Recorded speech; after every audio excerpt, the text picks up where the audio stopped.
بسم اللہ الرحمن الرحیم نحمدہ ونصلی علی رسولہ الکریم اما بعد۔ آج ہم حصہ دوم تجوید۔ آؤ بچوں آسان لفظوں میں تجوید پڑھنا سیکھیں۔ آئیے قراء حضرات، علماء کرام، مفتیان کرام، آسان لفظوں میں تجوید کو سمجھانا پڑھانا سیکھیں۔ مد کا معنی ہوتا ہے دراز کرنا، کھینچنا۔ اس مد کی جو ہے دو قسمیں ہیں، مد اصلی اور مد فرعی۔ مد اصلی اس کو کہتے ہیں کہ جیسے حروف مدہ ہے، یعنی کہ الف سے پہلے زبر، واو ساکن سے پہلے پیش اور یا ساکن سے پہلے زیر، تو یہ مد اصلی ہے یہ۔ اور اس کے کھینچنے کی مقدار صرف ایک الف ہے۔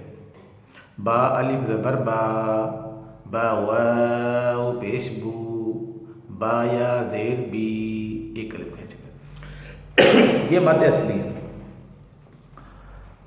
حروف مدہ کتنے ہیں اور یہ کون کون سے ہیں؟ یہ ابھی میں نے آپ کو بتایا کہ حروف مدہ 3 ہیں، الف، یا، واو۔ الف سے پہلے زبر ہو تو الف مدہ ہوگا، واو ساکن سے پہلے پیش ہو تو واو مدہ ہوگا، یا ساکن سے پہلے پیش ہو، یا ساکن سے پہلے زیر ہو تو یا مدہ ہوگا۔ اب قاعدے کی جو مطلب بہت سارے قاعدے ہمارے پاکستان میں استعمال ہو رہے ہیں، تو کچھ لوگ جو ہے یا مدہ کو جو ہے اپنا الف مدہ کے بعد جو ہے یا مدہ کو لاتے ہیں، واو مدہ کو بعد میں لاتے ہیں، اور کچھ لوگ جو ہے واو مدہ کو پہلے لاتے ہیں اور جو ہے یا مدہ کو بعد میں لاتے ہیں۔ آپ پہلے لیں یا بعد میں لائیں، اس سے کوئی فرق نہیں پڑتا، لیکن یہ ہے کہ حروف مدہ 3 ہیں، الف، یا اور واو۔ الف سے پہلے زبر ہو تو الف مدہ ہوگا، یا ساکن سے پہلے زیر ہو تو یا مدہ ہوگی، واو ساکن سے پہلے پیش ہو تو یہ واو مدہ ہوگا۔ تو مد کی بنیادی طور پر کتنی قسمیں؟ مد کی بنیادی طور پر جو ہے 2 قسمیں، مد اصلی اور مد فرعی۔ اور مد اصلی وہ ہے جو حروف مدہ کی ذات میں پائی جاتی ہے اور یہ کسی سبب کی محتاج نہیں ہوتی، یعنی کہ حروف مدہ جو ہے نا، جن کو ہم ایک الف کھینچ کر پڑھتے ہیں، یہ مد اصلی ہیں اور ان کے کھینچنے کی مقدار ایک الف ہے، یہ مد اصلی ہے۔ یہ جو ہے مد اصلی جو ہے کسی سبب کی محتاج نہیں ہے، ٹھیک ہے، یعنی اس کو ایک الف کھینچنا ہے، یہ اس کی اپنی بنیاد ہے۔ یعنی جہاں بھی حروف مدہ ہوں مد اصلی ہوگی اور اس کے کھینچنے کی مقدار ایک الف کے برابر ہے، ٹھیک ہے۔ صحف ابراہیم و موسیٰ، بو سا، بو سا، بو کو بھی ایک الف کھینچا، سا یہ سین پر کھڑا زبر ہے، اس کو بھی ہم نے ایک الف کھینچا۔ یہ آگے چل کر یہ بھی ہم بتائیں گے کہ بھی کھڑی حرکات اور حروف مدہ کے پڑھنے میں کیا فرق ہے۔ مد اصلی کی تعریف آپ کو بتا دیں کہ مد اصلی وہ ہے جو حروف مدہ کی ذات میں پائی جاتی ہے، یہ کسی سبب کی محتاج نہیں ہوتی، یعنی جہاں بھی حروف مدہ ہوں وہ مد اصلی ہوگی اور اس کے کھینچنے کی مقدار ایک الف کے برابر ہے، جیسے با، تا، سا اور بو، بی وغیرہ وغیرہ۔ مد فرعی وہ ہے جو حروف مدہ کے بعد کسی سبب کی وجہ سے پیدا ہو، کسی سبب کی وجہ سے پیدا ہو، اس کو جو ہے مد فرعی کہتے ہیں۔ مد فرعی کے 2 اسباب ہیں۔ نمبر 1 ہے حمزہ، حمزہ بشکل الف، حمزہ بشکل حمزہ۔ حروف مدہ کے بعد اگر حمزہ اسی کلمہ میں ہو تو وہ مد فرعی ہوگی، ٹھیک ہے۔ اور نمبر 2 ہے سکون۔ نمبر 2 کیا ہے؟ سکون۔ وہ سکون ساکن جو ہے بشکل جزم ہو یا بشکل تشدید، یعنی کہ جزم جس حرف پر ہو تو وہ بھی ساکن حرف کہلاتا ہے، اور جس حرف پر تشدید ہو تو وہ حرف بھی ساکن حرف کہلاتا ہے۔ تو ساکن حرف جو ہے خواہ تشدید والا ہو یا جزم والا ہو، اگر نون اپنا میں مد اصلی کے بعد اگر یہ اسباب یعنی کہ حمزہ بشکل الف، حمزہ بشکل حمزہ، سکون بشکل جزم یا سکون بشکل تشدید اگر یہ آ جائیں تو ان کو ہم جو ہے مد فرعی کہتے ہیں۔ کیا کہتے ہیں اس کو؟ ہم مد فرعی کہتے ہیں۔ مد فرعی کی اجمالی طور پر جو ہے 4 قسمیں ہیں، اور جو ہے ہم ان اجمالی 4 قسموں پر ہی بحث کریں گے، بات کریں گے، تفصیلی 9 قسموں پر بات نہیں کریں گے، بات جو بہت لمبی ہو جائے گی اور اتنی مشکل ہے کہ شاید آپ کو سمجھ میں بھی نہ آئے۔ یعنی کہ وہ قراء حضرات جنہوں نے کسی اچھے قاری صاحب کے پاس اگر قرآن مجید پڑھا ہے تو ان کو تو سمجھ میں آ جائے گی، یہ ہو سکتا ہے انہوں نے پہلے پڑھا بھی ہو، لیکن اگر قراء حضرات ایسے ہیں جنہوں نے کسی عام قاری کے پاس پڑھا ہے اور صرف جو ہے وہ قواعد تجوید کو مد نظر رکھتے ہوئے صرف تلاوت کرتے ہیں، ان کو قواعد تجوید کا پتہ نہیں ہے لیکن پڑھتے وہ صحیح ہیں، یہ ان کے لیے میں جو ہے 4 اجمالی اقسام بتا رہا ہوں۔ نمبر 1 ہے مد متصل، نمبر 2 مد منفصل، اور نمبر 3 ہے مد لازم، اور نمبر 4 ہے مد عارض۔ ذیل میں ہم حروف مدہ کی اجمالی اقسام پر ہی بحث کریں گے۔ نمبر 1 مد متصل، حروف مدہ کے بعد حمزہ اسی کلمہ میں ہو تو وہ مد جو ہے مد متصل کہلائے گی، اس کو ہم مد متصل کہیں گے۔ جیسے جا، اب جا یعنی جیم الف زبر کے بعد جو حمزہ لکھا ہوا ہے، یہ حمزہ جو ہے جا اسی حرف کا حصہ ہے، تو یہاں پر جو ہم مد پڑھیں گے یہ مد متصل پڑھیں گے۔ اور مد متصل واجب ہے اور اس کے مقدار جو ہے کھینچنے کی 3 سے 5 الف تک ہے، اور اس میں قصر جائز نہیں۔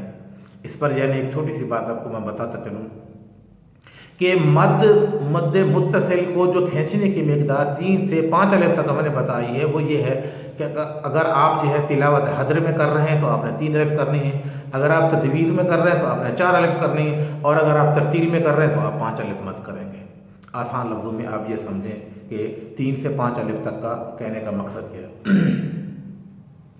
مد منفصل، حروف مدہ کے بعد حمزہ دوسرے کلمہ میں ہو تو مد منفصل کہلائے گی، جیسے انا انزلنا، انا یہ الگ کلمہ ہے، انزلنا یہ الگ کلمہ، انا انزلنا تو انا یہ الگ کلمہ ہے، انزلنا جو ہے یہ الگ کلمہ ہے۔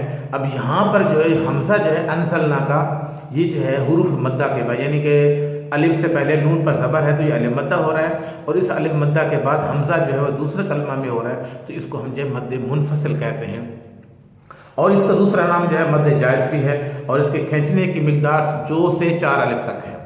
آپ اگر تلاوت جس انداز میں کر رہے ہیں تو آپ نے اسی انداز میں 2 الف 3 الف یا 4 الف آپ نے کرنی ہے۔ اور مد منفصل میں طول، توسط، قصر یعنی لمبی مد کرنا اور جو ہے درمیانی مد کرنا اور چھوٹی مد کرنا تینوں جائز ہے۔ نمبر 3 ہے مد لازم، حروف مدہ کے بعد اگر سکون لازمی ہو، حروف مدہ کے بعد اگر سکون لازمی ہو تو وہ مد لازم کہلائے گی، یعنی حروف مدہ کے بعد جزم یا تشدید جو ہے وہ لازمی ہوں تو وہ مد لازم ہوگی، جیسے غالن، اب الف اور اس سے پہلے غاد پر زبر ہے اور اس کے بعد لام پر جو تشدید ہے، یہ تشدید جو ہے لازمی ہے، اس کو پڑھے بغیر آپ جو ہے جملہ جو ہے صحیح طریقے سے آپ نہیں پڑھ رہے تو یہ مد لازم ہے، یعنی اس کا سکون جو ہے لازمی ہے۔ الآن، آل، یہ جو لام ہے نا حمزہ پر کھڑا زبر ہے، یعنی کہ آپ یہ سمجھ لیں کہ کھڑی حرکات اور حروف مدہ کے پڑھنے میں کوئی فرق نہیں ہے، دونوں ایک ہی چیز ہے، لکھے اور طرح ہوتے ہیں، یعنی کہ کھڑا زبر کھڑی زیر الٹا پیش ہوتا ہے اور وہ جو ہے حروف مدہ جو ہے وہ اور طرح لکھے ہوتے ہیں، لیکن ان دونوں کے پڑھنے میں کوئی فرق نہیں، اس کا حکم بھی ایک جیسا ہے۔ تو اب حروف مدہ کے بعد جو ہے سکون بشکل تشدید کی مثال اور سکون بشکل جزم کی مثال جو ہے میں نے آپ کو بتا دی، دابۃ وغیرہ وغیرہ۔ مد لازم پر قصر جائز نہیں ہے، اس میں طول ہی کرنا چاہیے اور اس کی مقدار 4 سے 5 الف تک ہے، ٹھیک ہے جی۔ اور نمبر 4 ہے مد عارض، عارضی مد، کبھی مد ہوتی ہے کبھی مد نہیں ہوتی، کبھی ہم مد کرتے ہیں کبھی ہم مد نہیں کرتے، یعنی کہ آپ نے اگر وقف کیا کسی حرف کے آخری آیت کے آخری حرف پر تو آپ نے مد کر لی، مد عارض پڑھ لی، اور اگر آپ نے وقف نہیں کیا تو وہ 1 الف مد ہے۔ الحمدللہ رب العالمین، عالمین، یہ جو آپ نے مد کی ہے یہ وقف کرنے کی وجہ سے آپ نے مد کی ہے کہ یا ساکن ہے اور اس سے پہلے میم کے نیچے زیر ہے، اور سکون جو ہے نون ساکن کا جو سکون ہے یہ عارضی ہے، آپ نے سانس کی تنگی کی وجہ سے جب ویسے آپ نے جو ہے سکون کیا۔ اگر آپ یہاں پر سکون نہیں کرتے، الحمدللہ رب العالمین الرحمن الرحیم، نون پر زبر ہے، آپ نے جو نون کو زبر کو جو ہے پڑھا اور آپ نے ڈائریکٹ جو ہے مطلب رات پر تشدید ہے وہاں جا کر آپ نے اس کو ملا دیا۔ تو یہ سکون عارضی ہے، کبھی تو ہوتا ہے کبھی نہیں ہوتا۔ اچھا، مد عارض حروف مدہ کے بعد سکون عارضی ہو جو وقف کرنے کی وجہ سے پیدا ہوتا ہے، جو وقف کرنے کی وجہ سے پیدا ہوتا ہے، یہ مد عارض کہلاتا ہے۔ جیسے عالمین، کریم، خبیر وغیرہ وغیرہ۔ عارض سکون اگر حروف لین کے بعد ہو تو اسے مد عارض لین کہیں گے، خوف، اور اسی طریقے پر والصیف، تو یہ جو ہے مد عارض لین کہلائے گا۔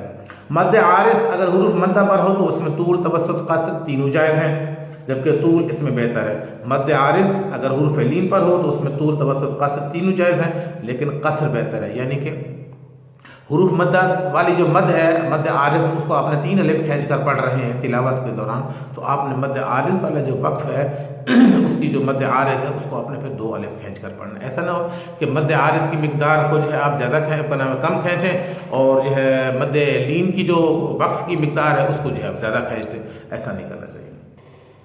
مدات کے ضمن میں چند اہم نکات۔ نمبر 1، ایک جیسی مدات کے جمع ہونے پر، کسی ایک جملے میں ایک جیسی مدات کے جمع ہونے پر جس مقدار میں پہلی مد کی ہے اسی مقدار میں آئندہ مدات میں بھی تلاوتی اختتام تک مد کی جائے، یعنی کہ ایک جیسی مدات میں مساوات لازمی ہے۔